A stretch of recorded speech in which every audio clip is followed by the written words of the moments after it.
नमस्कार। आज हम ग्रैंट सैबेटियर की किताब फाइनेंशियल फ्रीडम पर बात करने वाले हैं। हाँ, ये वो किताब है जिसमें ग्रांट बताते हैं कि कैसे उन्होंने सिर्फ 5 सालों में शून्य से शुरुआत करके लगभग 7 करोड़ रुपए से ज्यादा की संपत्ति बना ली, है ना? कमाल है। कमाल तो है, पर मुझे लगता है इससे भी बड़ी बात यह है कि उन्होंने अपने समय पर पूरा नियंत्रण पा लिया। हाँ, और शायद यही इस किताब का असली निचोड़ है। मतलब पैसा खुद में लक्ष्य नहीं है। बिल्कुल, पैसा तो बस एक जरिया है। असली दौलत, जैसा ग्रांट कहते हैं, वो आज़ादी है कि आप अपने समय के साथ जो चाहें वो कर सकें। तो आज की हमारी ये बातचीत इसी के इर्द गिर्द घूमेगी। पैसा असल में है क्या, और कैसे हम ज्यादा बचत करके वो आजादी जल्दी पा सकते हैं। और हाँ, निवेश क्यों इतना जरूरी है सफर में। चलिए शुरू करते हैं। पहली बात जो मुझे बहुत दिलचस्प लगी वो थी सोच बदलने वाली बात। हाँ, ये बुनियाद है। कि हम पैसा कमाने के पीछे भागते हैं, पर हाँ। ग्रांट कहते हैं लक्ष्य पैसा नहीं, वो आजादी होनी चाहिए जो पैसे से मिलती है। सही। और इसको वो एक कदम आगे ले जाते हैं। वो कहते हैं कि जब आप नौकरी करते हैं तो आप असल में पैसा नहीं कमा रहे होते। अच्छा, तो क्या कमा रहे होते हैं? आप अपना समय बेच रहे होते हैं, हर घंटा, हर दिन। है ना सोचने वाली बात। अरे हाँ, ये नजरिया तो बिल्कुल अलग है। और इसी सोच से जुड़ा है उनका दूसरा बड़ा आइडिया, आपकी बचत दर, यानी सेविंग रेट। हाँ, ये वाला हिस्सा तो वाकई चौंकाने वाला था। बिल्कुल। ग्रांट कहते हैं कि आप कितनी जल्दी आर्थिक आजादी पाएंगे, ये इस बात पर उतना निर्भर नहीं करता कि आप कितना कमाते हैं, जितना इस बात पर कि आप अपनी कमाई का कितना प्रतिशत बचाते हैं। मतलब कोई कम कमाकर भी ज्यादा प्रतिशत बचाए तो जल्दी आजाद हो सकता है। हाँ, उदाहरण लेते हैं। मान लीजिए कोई 40,000 रुपए महीना कमाता है और वो बचाता है 10,000 रुपए। यानी 25% बचत दर हुई। हाँ, इस रफ्तार से ग्रांट के हिसाब से आर्थिक स्वतंत्रता में 20, शायद 25 साल या ज्यादा भी लग सकते हैं। ठीक है। लेकिन अगर वही इंसान अपने खर्चे कम करके 20,000 रुपए बचाने लगे, मतलब 50% बचत दर। जी हाँ, तो वही मंजिल वो 10-12 साल में भी हासिल हो सकती है, सीधा आधा समय। वाह, ये तो बहुत बड़ा फर्क है। इसीलिए ग्रांट 50% या उससे ज्यादा बचत दर का लक्ष्य रखने को कहते हैं। और उनका एक और तर्क है, वो कहते हैं कि अपनी आमदनी दोगुनी करने की कोशिश करने से ज्यादा आसान और तेज तरीका है अपने खर्चे घटाना। ये सुनने में थोड़ा अजीब लगता है क्योंकि सब आमदनी बढ़ाने की बात करते हैं। हाँ, पर सोचिए, खर्चे कम करना ज्यादातर आपके अपने हाथ में होता है। आमदनी बढ़ाना कई बाहरी चीजों पर निर्भर करता है। आजादी के लिए ये शायद ज्यादा पक्का रास्ता है। बात तो सही है। अच्छा, 50% बचाना, ये तो हिम्मत का काम है। इसके अलावा ग्रांट एक और चीज पर जोर देते हैं, सिर्फ एक इनकम पर निर्भर न रहना। हाँ, साइड हसल, अतिरिक्त आय। जैसे कि क्या हो सकता है ये? कुछ भी, फ्रीलांसिंग, ब्लॉगिंग, कोई छोटा ऑनलाइन स्टोर, कंसल्टिंग, या कोई आपका शौक ही हो जिससे कमाई हो सके।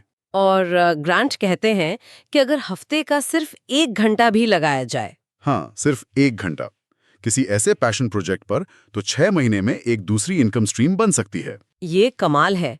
ये सिर्फ ज्यादा पैसे के लिए नहीं, बल्कि एक तरह से अपना समय वापस खरीदने जैसा है ना? अगर साइड इनकम बढ़ जाए तो शायद मुख्य नौकरी के घंटे कम कर सकें। बिल्कुल, यही सोच है। पर हाँ, पैसा कमा लिया, बचा लिया, बस इतना काफी नहीं है। अच्छा, और क्या बाकी है? उस पैसे को बढ़ाना भी तो पड़ेगा, वरना महंगाई है वो धीरे धीरे आपके पैसे की कीमत कम कर देगी। हाँ, ये तो है। तो यहाँ निवेश की बात आती है। जी, निवेश यानी पैसे को काम पर लगाना।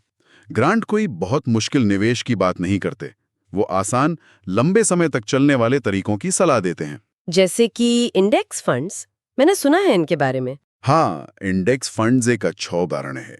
इसमें आप एक साथ शेयर बाजार की कई बड़ी कंपनियों में थोड़ा थोड़ा पैसा लगा देते हैं, जोखिम कम हो जाता है। या फिर रिटायरमेंट के लिए पीपीएफ या एनपीएस जैसे विकल्प। और यहीं पर वो कंपाउंडिंग का जादू काम करता है, जिसके बारे में सब बात करते हैं। बिल्कुल, कंपाउंडिंग यानी आपके मुनाफे पर भी मुनाफा बनना। वो जैसे एक छोटा सा पौधा लगाते हैं ना, शुरू में धीरे धीरे बढ़ता है, पर सालों बाद एक विशाल पेड़ बन जाता है। सही। वैसे ये छोटे छोटे नियमित निवेश लंबे समय में मिलकर बहुत बड़ी रकम बन सकते हैं। ग्रांट का एक मंत्र है, वो याद रखने लायक है। आज आप जो भी रुपया निवेश करते हैं वो भविष्य में आपके लिए समय खरीद रहा है।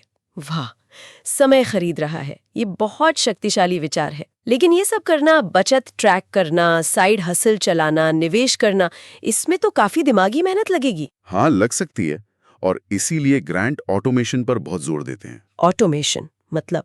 मतलब चीजों को अपने आप होने देना, जैसे सेट कर दिया कि सैलरी आते ही इतनी रकम खुद ब खुद निवेश खाते में चली जाए। अच्छा, जैसे एसआईपी कट जाती है। हाँ, बिल्कुल। या बिल पेमेंट ऑटो मोड पे लगा दिए। इससे दो फायदे हैं। हाँ। एक तो आपका समय बचता है, और दूसरा ये कि पैसे से जुड़े फैसलों से भावनाएं हट जाती हैं। हम कई बार डर या लालच में गलत फैसले ले लेते हैं। ऑटोमेशन इसे कम करता है, दिमागी सुकून भी मिलता है। ये तो बहुत ही प्रैक्टिकल सलाह है। तो हमने बात की सोच बदलने की, ज्यादा बचाने की, हाँ, 50% या ज्यादा अतिरिक्त आय बनाने की, साइड हसल से निवेश करने की। और उसे ऑटोमेट करने की। इन सब बातों के बाद किताब का सबसे बड़ा संदेश क्या है? वो वापस वहीं आता है जहां से हमने शुरू किया था, समय। ग्रांट बार बार दोहराते हैं कि पैसा तो शायद आप दोबारा कमा लेंगे, पर जो वक्त बीत गया वो कभी वापस नहीं आएगा। सही बात है। आर्थिक स्वतंत्रता का असली मतलब पैसे का ढेर लगाना नहीं, बल्कि अपने समय का मालिक बनना है।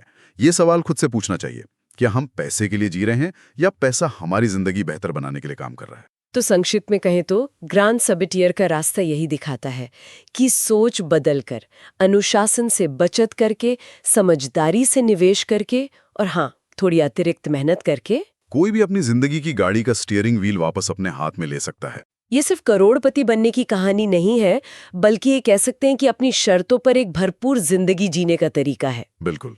तो मुख्य बातें जो घर ले जानी है, बचत दर 50% या ज्यादा करने की सोचें, कोई साइड इनकम शुरू करें, निवेश को ऑटोमेट करें और सबसे जरूरी, अपने समय को सबसे कीमती माने। और जाते जाते हम अपने सुनने वालों के लिए एक सवाल छोड़ जाते हैं। अपने रोज के फैसलों को जरा इस नजरिए से देखिए, क्या वो फैसला आपको ज्यादा पैसा दिला रहा है या ज्यादा समय? और आपके लिए असल में क्या ज्यादा मायने रखता है? सोचिएगा जरा।